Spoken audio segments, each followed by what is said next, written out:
Thank you very much, Chair. And a very good afternoon to everyone. A lot of what I wanted to say, particularly with regards to challenges in monitoring progress against the Sendai targets and the indicators. 33 indicators have been developed at the global level. And as the Chair highlighted, that they may not be adequate to capture everything we would want to capture, so there may be some more we may need to develop for our own country.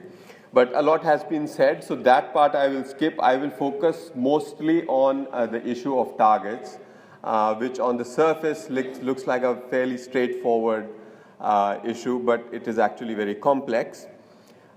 Sendai framework is different from Hyogo framework in that for the first time we have committed ourselves to loss reduction targets. We are not just talking about how many trainings we will do, how many workshops we will do, how many people will be employed in response agencies, equipment, but actually what is it all adding up to in terms of loss reduction. So there are 7 targets. There are 4 targets which are related to loss reduction, 3 targets which are related to enhancement of capacities. So the loss reduction targets are mortality, reduction in mortality, reduction in number of people affected, which is a very difficult thing sometimes. Who is affected? How do you define that? Reduction in economic losses, reduction in infrastructure losses. And then on capacity side, we have plans and strategies at all levels, international cooperation, and access to early warning system. Let's go a little bit deeper into each one of these targets. I'll first take target A and B and how they are framed. A is mortality, B is people affected. The target year is 2030. The baseline will be 2005 to 2015. Actually, it should be 2005 to 14, but in the original language, this is how it was. So I've retained that. And measurement period is 2020 to 2030. Actually, it should be 2021 to 2030. It's all normalized by 100,000 per population. There are 3 things to be noted about this. One is that the target doesn't commit us to any specific reduction. It just says substantial reduction. What is substantial? 10%, 20%, 30%? How do we determine what would be substantial in our context? The second thing to be noted here is that it is completely, as Dr. Thiru said yesterday, it is completely neutral as far as inequality is concerned. So who is affected? How do we, what if mortality continues to rise for the bottom third of our vulnerable people? And the third thing to be noted, it is normalized by population. So if the mortality remains the same and population goes up by 10% in a decade, we can declare victory and say that we've achieved the target. So we will have to find ways to address this in our context and make it more meaningful. The same thing applies for people affected as well. Economic losses, very interestingly, here again, we haven't committed to any specific percentage. We are not even saying that there will be a substantial reduction in losses.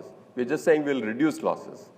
Because if you look at the last 50 years trend on economic losses world over, the losses are rising exponentially.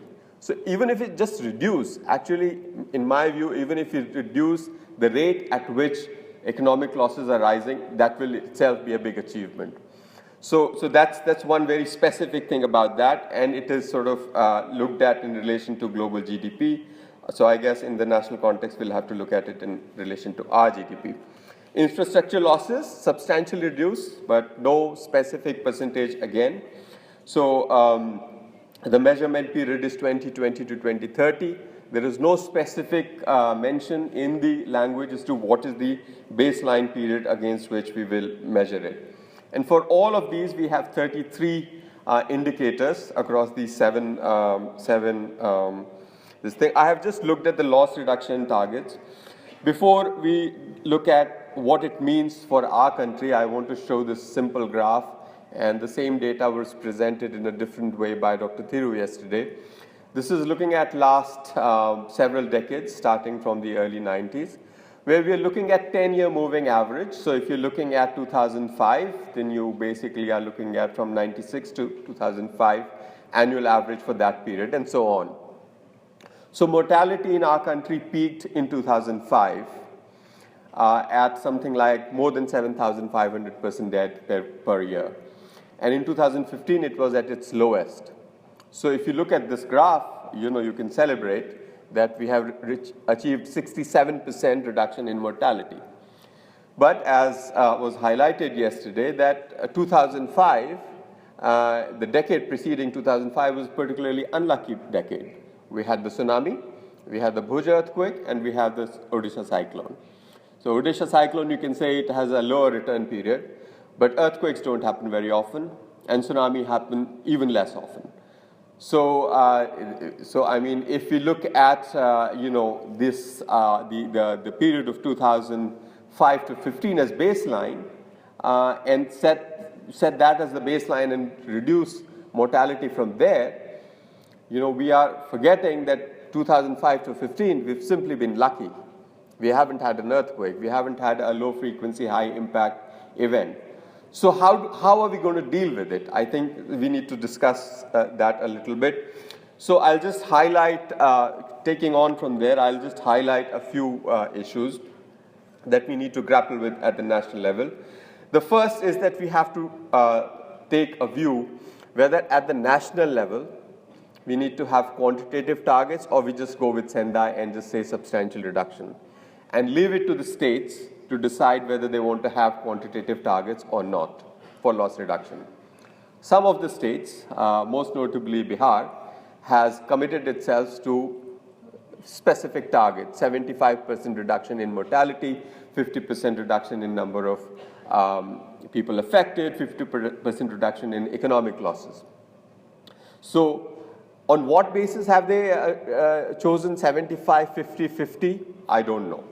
I mean, is it just sort of a number around which you sort of galvanize action, or there is some scientific analysis behind it? I don't know.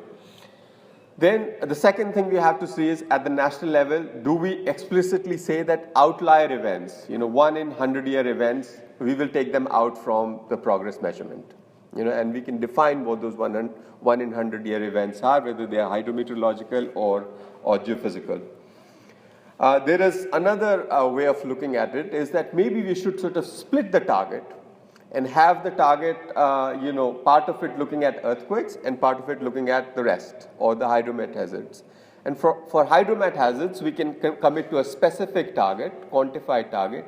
And for earthquakes, either we don't commit, or we say that we will only have input-based this thing. How many hospitals have been strengthened? How many schools have been strengthened? And go like that. So I think that is something we need to sort of consider. Then the issues of inequality. I think this was highlighted very poignantly yesterday, that, which 30%, if we are reducing mortality by 70%, which 30% are we not going to be able to save? I mean, it is an important question to ask. And how are we going to make sure that mortality is reducing for all socioeconomic groups, and particularly for the most vulnerable, we are taking targeted actions. There was one of the pre-events to this conference was a pre-event on food and nutrition. I mean, that is the kind of thing which will address the bottom 30%, food and nutrition in times of disasters. The other issue to look at is the scope. The Sendai framework, as opposed to Hyogo, is not just dealing with natural hazards related disasters. It's looking at all hazards. So, which means, it could be, the whole basket of hazards could be very large. So what are we going to include? What are we going to exclude? I think we have to take a decision on that.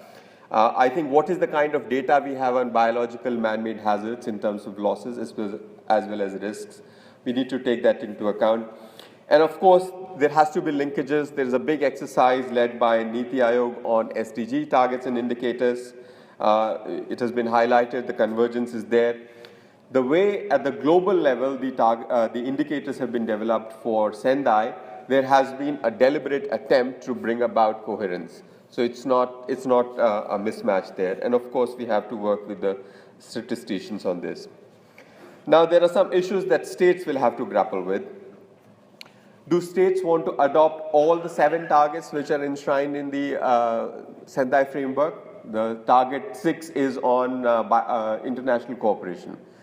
I can imagine that many states would not be very interested in that. On the other hand, there may be some states who would say that, these targets do not meet our need because, for us, road safety is a major issue, and let's have a specific target around road safety, even if it is not covered by Sendai. And actually, Bihar has done that. Bihar has committed to a specific target on road safety. So I think that is something we need to look at. Then again, the issue of whether we want quantitative targets. Then the issue of low-hanging fruits, in the sense that, we have to reduce mortality significantly in a relatively short period of time. I think we will blink and it will be 2030. So can we look at some hazards? And the two that come to my mind are heat wave. Heat wave deaths are entirely preventable. We've seen that in the last 2 years. We've reduced mortality from heat wave by something like 40%. And I think my sense is that this year we are doing even better. Lightning, with some public awareness, some investment, we can reduce mortality from lightning very significantly. Should we encourage our states to say that, the ones which are preventable deaths, just go for it. Be really focused on it and take actions and show tangible results by 2030. We'll meet the targets and we will have delivered something very tangible for our people. Then, of course, there is the issue of baseline. I mean, the issue of, the previous speaker, the co-chair highlighted the problem with data. The issue, the current status of disaster data in country is not bad. It's extremely bad. And I think we really have to sort of sort that out. And, this is something we have to put our minds and hearts to over the next couple of years. And of course, the same issues, connections with the development targets and statistical work. Now, how are we doing in terms of our readiness to actually monitor progress? We were supposed to complete a data readiness review by the end of first quarter. The second quarter is more than half over, and we haven't even completed a review of how ready are we with respect to disaster data. So I think that is really a cause of concern. Database management systems. Last year we had some interns from Tata Institute of Social Sciences working with us. We looked at 4 states, looked at what is the current level of data. Huge problems. The 4 states using 4 different kinds of systems. The data disaggregation at the local level, you have gender, age disaggregated data, but by the time it comes to the state level, you lose that granularity. So how can you have informed risk management strategies if you lose that? So, and there are many other issues with that. There is also one issue which is an inherent tension between what do you collect data for? Do you collect data for immediate response or understanding the long-term trend? Sometimes, data is collected to write a memorandum to the central government to get relief assistance. But for small disasters, there is no memorandum written, so there is no data collected, or it is collected very poorly. There are no standards there. So how do we sort of make sure that whatever system we put in place meets these twin needs? On one hand, it meets the immediate need of informing the response and recovery, whether it's a small disaster or a big disaster. And on the other hand, we systematically put in place a database which helps us discern long-term trends. There is also a big issue with regards to hazard characterization and attribution, definition. What is the definition of affected? It's a complex issue to deal with. At the global level, it is also not sorted. It is something we'll have to grapple with in our own country. If there are linked events, if there's an earthquake which causes a landslide, which causes a flash flood, then what are you going to attribute the losses to? Which hazard are you going to attribute the losses to? So I think all of that, in-depth discussion needs to happen. Definition of impacts, like how do you call what are the damage categories for housing? How do we make it objective? How do we make it objective for different kinds of housing types? And finally, the issue of capacity development. In 2015, soon after the Sendai framework came into force, Ministry of Home did a series of 5 workshops with different states where a data collection format was discussed, statisticians were involved. But I think we sort of have left that there somewhere. I think we need to sort of pick up that initiative and run with it. We have only till 2020 to put a very robust system in place, and it will serve us not just for the Sendai regime, but also beyond that. Thank you very much.